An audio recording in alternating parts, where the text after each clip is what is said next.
Did you ever have the feeling there's a wasket in your basket, or a Nero in your bureau, or a Walzit in your closet? Sometimes I feel quite certain there's a Jerton in the curtain. Sometimes I have the feeling there's a Zlot behind the clock. And that Zelf upon that shelf, I have talked to him myself. That's the kind of house I live in. There's a Neek in the sink, and a Zamp in the lamp, and they're rather nice, I think. Some of them are very friendly, like the yacht in the pot, but that yottle in the bottle, some are friendly, some are not. I like the Zabel on the table and the Gare under the chair, but that Bofa on the sofa, well, I wish he wasn't there. All them snubbards in the cupboards, they're good friend to have about, but that toothbrush on my toothbrush, him I could do without.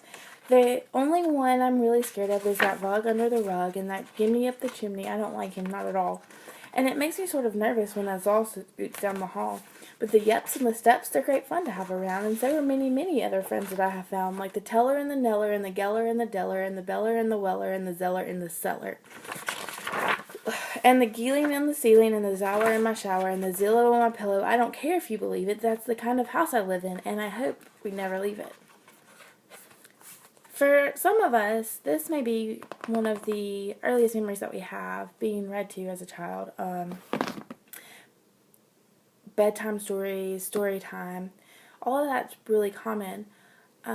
And what we're learning now is that story time and bedtime stories and being able to read to your child as they're developing before they're in school helps build a foundation that sets them up for great educational success in the future. Reading to young children is one of the most important things that you can do for a young child. There are three main reasons that it helps with education. The first being that it helps to introduce vocabulary and variety of sentence structure. 2, it increases attention span. And 3, it begins to build logical thinking. The increase in vocabulary is important and variety of sentence structures, because not everybody talks the same. Different people use different words more often, phrase things differently. But by reading words that were written by someone else that uses someone else's preferences and voice, allows this child to begin to kind of comprehend in a different way. This becomes important when they enter school because they're better able to understand the teacher. According to an article by Tracy Abram that was published in 2012, she argues that students who come in with a larger vocabulary are then better able to learn from the teacher because they are understanding the words that she's saying and understanding the lessons that she's teaching. Without that foundation, they're not able to build upon it as easily. And education is nothing if it's not foundation and then building block upon building block upon building block. If you start behind, it's really hard to catch up. And by reading to a child, you start to build a very good foundation in vocabulary. Secondly, attention span is increased because a child is forced to focus on a single thing, even if it's just for a minute or 2 or 5 or however long you're reading to the child. They're forced to sit there and really focus on the one story. You can start to see a child develop their attention span according to Abram's article when they start to ask for the same story over and over again, because this is showing that the child is trying to memorize the story, learn the details, learn what happens next.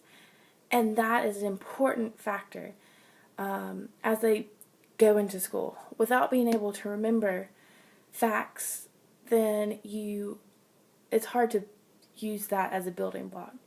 For example, if a child can't memorize that 2 plus 2 equals 4, or if a child can't memorize that the numbers go 1, 2, 3, 4, then they won't be able to learn that 2 plus 2 equals 4.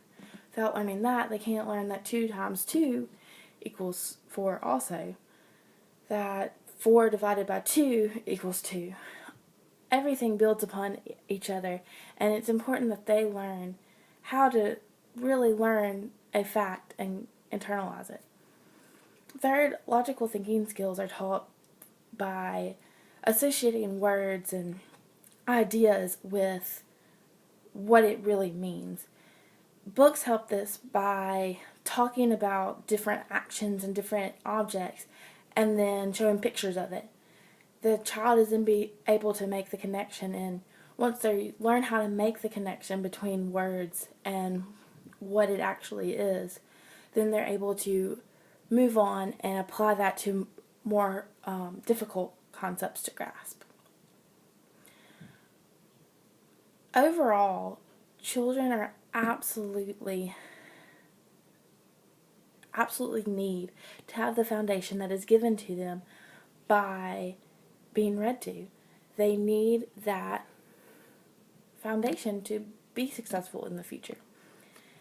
But just as importantly as giving the child that opportunity, it's also, according to Early Moments, the best number one reason that you should read to your child is that it builds a relationship with them. You benefit from it just as much as they do. You get to spend quality time. You get to bond with them. And you get to give them the greatest gift, which is to set them up for the future. Give them the ability to be successful in the future.